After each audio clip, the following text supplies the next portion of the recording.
ब्रह्मा मुरारी स्त्रपुरांतकारी भानु शशि भूमि सुतो बुधश्च गुरुश्च शुक्र शनि राहु केतव सर्वे ग्रहा शांतिकरा भवन्तु सर्वे ग्रहा शांतिकरा भवन्तु गुरुराग्रह शांतिकरा भवन्तु नीलांजनं समाभासं रविपुत्रं यमाग्रयं छायामार्तंड संभूतं तम नमामि शनिश्चरम्।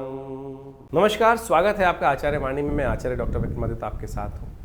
मिथुन राशि वालों के लिए जो अभी एक योग बना हुआ है, मंगल और शनि की षडाष्टक युति, आपकी राशि के दृष्टिकोण से मंगल महाराज इस वक्त आपकी राशि के तृतीय भाव में चल रहे हैं, केतु वहाँ साथ में विराजमान है, राहु महाराज सामने दशम भाव में नवम भाव में बैठे हुए हैं भाग्य में जाकर, और ख़ासतौर पर शनि जो हैं वो बैठे हुए हैं आपके दशम भाव में। अब मंगल अपनी 8वीं दृष्टि से, मंगल की दृष्टि चौथे 7वें और 8वें में होती है, और यहाँ मंगल की दृष्टि जो पड़ रही है वो पड़ रही है विशेष तौर पर शनि के ऊपर। शनि कतई खराब नहीं है, शनि बहुत बढ़िया स्थिति में बैठे हुए हैं, लेकिन यहाँ पर आपकी राशि के दृष्टिकोण से जो स्थिति बनी हुई है आलस, पराक्रम भाव में केतु के साथ मंगल आने के योग के कारण से सही दिशा में सही पराक्रम हो नहीं पाएगा। भाग्य में जाकर राहु की दृष्टि चल गई है, तो ऐसे में आपके साथ समस्या केवल है कि लाभ सफलता मिलने के योग पूरी तरह से तैयार है। आप सही मार्ग में सही जगह पर पुरुषार्थ, क्या होता है ना, कील ठोकनी है।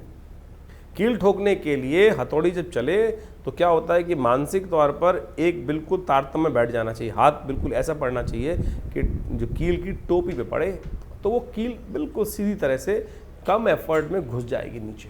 अब यहाँ मंगल के कारण से और भाग्य में बैठे हुए राहु के कारण से सही पॉइंट टू पॉइंट काम नहीं हो पा रहा है, यही दिक्कत है। और कहीं ना कहीं मनोस्थिति ऐसी हो रही है कि जो पराक्रम पुरुषार्थ सही दिशा में होना चाहिए वो ओवर एग्रेसिवनेस है। या तो इतनी तेज हो जाएगा, चलो उठो अभी कर देते हैं, ये कर देते हैं, वो कर देते हैं, ऐसा कर देंगे, वैसा कर देंगे, बिल्कुल कर देंगे, और फिर चद्दर तान के ऐसे सोओगे, सुबह रात को जो सोओगे वो सोचोगे सुबह सुबह 8 को यही करेंगे, ऐसा कर लेंगे, ऐसा कर लेंगे, और जब सुबह उठती है अलार्म बेल या फ़ोन में उठाया, बंद कर दिया, तकिया उठा के मुंह के ऊपर रख लिया। ऐसी स्थिति आपकी राशि में बन रही है, और ये योग चल रहा है इस वक्त, और ये योग चलना है कब तक? 28 जुलाई तक। ये जो 7 जून से आरंभ हुआ 28 जुलाई तक ये योग चलेगा। ये थोड़ा सा आलस्य प्रवृत्ति आपके अंदर बढ़ा सकता है, और यदि इस पर ओवरकम कर लिया आपने, यही उपाय, इसको ओवरकम कर लिया तो बहुत श्रेष्ठ काम हो जाएगा। तो ऐसे में आपकी राशि के दृष्टिकोण से सबसे श्रेष्ठ उपाय जो हमको दिखाई देता है, समझ में आता है कि आप गणेश जी का स्तवन, गणेश जी का राहु के साथ बहुत विशेष संबंध है। राहु महाराज इस वक्त आपकी राशि में धर्म भाव में चले गए। श्री गणेश का सुंदर स्तवन, गणेश जी को सिंदूर चढ़ाओ, गणेश जी को पीले पुष्प अर्पित करो, ओम गंगणाधिपतये इस मंत्र का जप करो। हाथी कहीं बाजार में दिखाई दे जाए ना, और कहीं किसी गौशाला, कहीं किसी में हाथी पाल रखा हो, तो वहाँ जाके कुछ पत्ते वगैरह हाथी को खिला दो। ये उपाय यदि आप कर लो तो बहुत श्रेष्ठ रास्ता आपके लिए बन सकता है। ध्यान रखना, इस समय में आपकी राशि के दृष्टिकोण से ऐसा योग बन रहा है कि आप थोड़े से जो है चीज़ों को, आपके लिए एक अच्छा एडवाइज़र चाहिए। समस्या क्या है कि इस वक्त बृहस्पति महाराज भी आपकी राशि के दृष्टिकोण से जो लग्न में चल रहे हैं वो हो गए अस्त, और वो आपको सही दिशा निर्देश नहीं दे पा रहे हैं। तो जो हमने अपने इस आचार्य वाणी के माध्यम से आपके समक्ष ये भाव रखा है, इसको समझकर यदि आप कार्य कर लें तो बहुत सुंदर तरीके से ग्रहों का परिवर्तन का लाभ मिल जाएगा। वैसे शनि और मंगल की ये षडाष्टक युति विश्व के दृष्टिकोण से अच्छी नहीं मानी जाती। ये कहीं ना कहीं द्वंद्वात्मक स्थिति उत्पन्न करती है। विश्व में आपको देखने को मिलेंगे कहीं ना कहीं इस वक्त द्वंद्वात्मक ऐसे डिसीजन होंगे जो द्वंद्व को उत्पन्न करेंगे। आकाशीय मंडल में कहीं ना कहीं विस्फोट की घटनाएं बढ़ सकती हैं। मंगल और केतु की युति के कारण से बाजार में तेजी का रुख बहुत ज़्यादा परेशान कर सकता है, और वो तेजी में बहुत ज़्यादा काम करने के कारण से बहुत सारे लोग कहीं ना कहीं नेगेटिव कार्य में फंस सकते हैं। ध्यान रखते हुए आपको कार्य करने की ज़रूरत है। उपाय के तौर पर हमने कुछ उपाय आपके समक्ष रखे, इनको समझें, करें, और इससे आपको अवश्य लाभ प्राप्त करने के योग बन सकते हैं। ये योग बड़ा विचित्र है।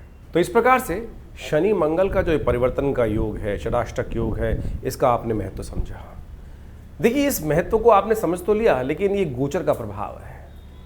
अब इसके साथ साथ आपकी जन्मपत्री में भी क्या प्रभाव चल रहा है, कौन से ग्रह योग किस प्रकार की दशाएं बना रहे हैं, फिर आपकी जन्मपत्री में आपके दशाओं की अवस्था क्या है, आपके ग्रहों की अवस्था क्या है, किस अवस्था में वो बैठे हुए हैं, उन पर भी बहुत निर्भर करता है।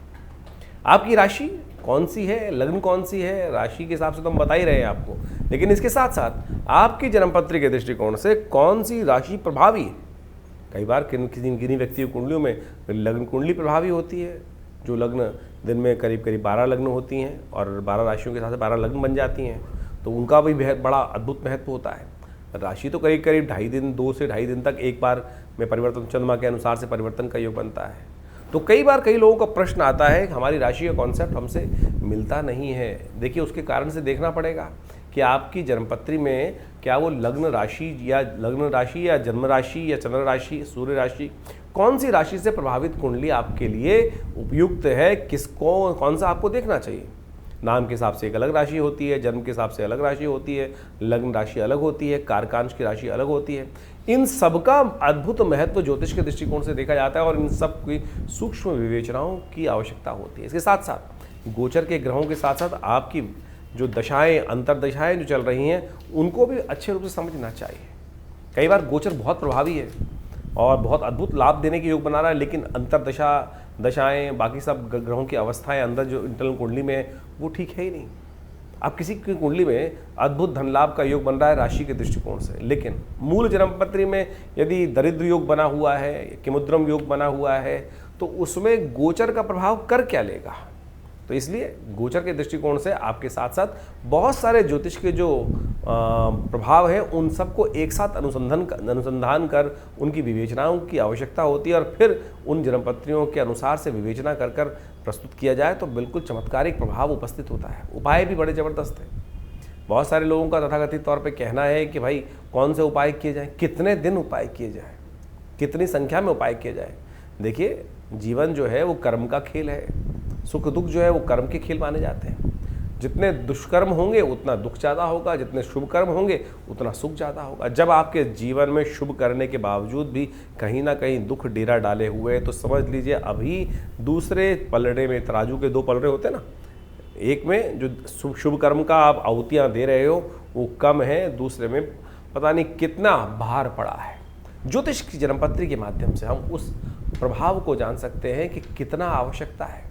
हमारे पूर्व जन्मकृत कर्म के अनुसार से कौन सी दशाएं, अंतरदशाएं चल रही हैं, किस प्रकार का प्रभाव बना रही हैं, कैसा ग्रहों का योगा योग है। जन्मपत्री आपकी बैलेंस शीट है, आपके कर्मों का लेखा जोखा है, जो आपको वास्तविक तौर पर समझाती है कि हमारे पूर्व अर्जित कर्म किस प्रकार के रहे और उसका लेखा जोखा जो हमको प्रस्तुत लेकर हम आए हैं इस जन्म में, उसका प्रभाव किस प्रकार से होने वाला है और सुख प्राप्त करने के लिए कैसे उन जो दुष्कर्म है उनको समाप्त करने के लिए कौन से कार्य करने हैं हमको।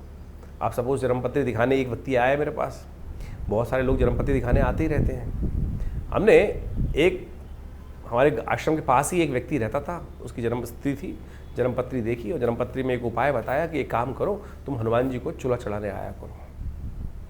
आप सत्य माने, अहन बिल्कुल शुद्ध रूप से 1 महीना ही चूल्हा उसने मंदिर में आके चढ़ाया होगा हनुमान जी को, और घर चलकर वो रिश्ता भगवती की कृपा से, भगवान की कृपा से उनके जीवन में आ गया। और कई लोग ऐसे होते हैं कि 1-2 बार चढ़ाने के बाद ही पूछ लें, गुरु जी कब तक चढ़ाना है। तुलसी बाबा ने कहा है ना, कन का मन का छोड़कर मन का फेर। श्रद्धा, विश्वास, समर्पण भाव से यदि 1-2 बार भी कर लोगे ना, तब भी वो अद्भुत रूप से लाभ दे देगा। समर्पण भाव परमात्मा की, जब तक तू न कृपा करे तब तक मैं तेरे द्वार पर बैठा हूँ, ये भाव कर कर हम यदि उपाय करें तब तो वो लाभ देगा। लेकिन हमारी स्थिति क्या होती है, मंत्र जब कर रहे होते हैं हम बार बार उठा के माला देखते हैं, एक हुआ, कितनी हो गई, अभी कितनी जब भी रह गई अभी, तो फिर तो मन का प्रभाव जो है वो उस परमात्मा के श्री चरणों की तरफ नहीं है, वो केवल मनकों के प्रति है। जैसे आजकल बहुत सारे लोग राम नाम जप कर रहे होते हैं, एक जगह हम पहुँचे तो वहाँ मंत्र जप कर रहे थे, राम नाम 1, राम नाम 2, राम नाम 3, राम नाम 4। हमने कहा भाई ये 4, 1 तो इसकी वजह राम राम राम, राम राम राम, राम राम राम ऐसे ही कर लो ना, तो संख्या बल क्यों लेके चल रहे हो। तो आप श्रद्धा के साथ इन उपायों के महत्व को समझने का हमको प्रयास करना चाहिए। बिल्कुल अद्भुत रूप से कार्य करते हैं। हमारा अनुभव ऐसा है, हज़ारों लोग हमारे साथ जुड़े हुए हैं और उन सबके जीवन में चल रही घटनाओं को देखकर इस जन्मपत्री के योगा योगों का प्रभाव हम उनको बताते हैं और बिल्कुल प्रत्यक्ष रूप से परिवर्तन आने के योग बनते हैं। लेकिन परिवर्तन आपकी अपनी मेहनत, आपके अपने कर्मों के अनुसार से आएंगे, परमात्मा की कृपा से आएंगे। तो इसलिए इस संसार में हम दुख झेलने के लिए नहीं आए। इन सरमार में बड़ी मुश्किल से बड़े भाग्य मानुष तन पावा। इसलिए इस ज्योतिष विज्ञान के माध्यम से हम समझें कि आने वाला समय हमें कहाँ अच्छे कार्य करने की तरफ प्रेरित कर रहा है, कौन से कष्ट आने के योग बन रहे हैं, कैसे उन कष्टों के प्रति हम निवृत्त होकर अपने को अब रक्षा कवच के अंदर ले जा सकें। वो प्रभाव ज्योतिष के द्वारा हम अच्छे से अपने जीवन में उपस्थित कर सकते हैं। नहीं तो ढैया, साढ़े साती, कभी कुछ और महादशाएं, कभी राहु की, कभी शनि की, ये सब चलती रहेंगी। लेकिन बहुत सारे लोग जीवन में सुख प्राप्त करने के योग बना लेते हैं और बहुत सारे जीवन में कष्टों के, हजारों लोगों को कष्ट हो रहा है लेकिन कुछ लोगों को फिर भी सुख प्राप्त करने के योग बन जाते हैं। तो आप समझें ये सारा कर्मों का खेल है। कर्म सुधारने का हमको प्रयास करना चाहिए। ज्योतिष के विज्ञान के माध्यम से हमको कर्म सुधारने का रास्ता ही प्राप्त होता है। इन सब चीज़ों को आप समझें अच्छे से, अपने ग्रहों के प्रभाव को समझें और प्रत्यक्ष रूप से आप यदि इन सब जो रास्ते हमने आपको बताए हैं इनको यदि अपनाने का प्रयास करोगे तो हमारा ऐसा विश्वास है, हमारा ऐसा अनुभव है कि जीवन में कष्टों से निवृत्ति का योग भगवान की कृपा से बन ही जाता है। खैर, आपके मन में जो भी प्रश्न चल रहे हो चिंता ना करें, आप हमारे इस कार्यक्रम के माध्यम से हमारे इस चैनल पर या व्हाट्सअप नंबर्स जो नंबर सामने स्क्रीन पर चल रहे हैं उन पर भेजिए। इसके बाद भी रविवार को आश्रम पे बहुत सारे कार्यक्रम समय समय पर चलते ही रहते हैं। हर महीने के पहले रविवार पर हमने एक समागम की व्यवस्था कर रखी है आश्रम में। जो लोग भी उस कार्यक्रम में सुबह 8 बजे से लेकर 10 बजे तक आते हैं उनके प्रश्न, एक आध दो जो प्रश्न होते हैं उनका अवश्य हमारी तरफ से निदान उसी समय पर देने की व्यवस्था रहती है। तो आप कोशिश ये करें, विवेकानंद योगाश्रम में इन समस्त जो कार्यक्रम है आपको समय समय पर हम आमंत्रित करते रहते हैं, उन सबका लाभ लीजिए, जुड़िए। देखिए माँ भगवती का सुंदर श्री विग्रह जो आश्रम पर विराजमान है, उनके सानिध्य में आकर किस प्रकार से उनके प्रभाव से हम अपने जीवन को, कष्टों को दूर हजारों लोगों ने किया है, आप भी करें। स्वागत है आपका। नमस्कार।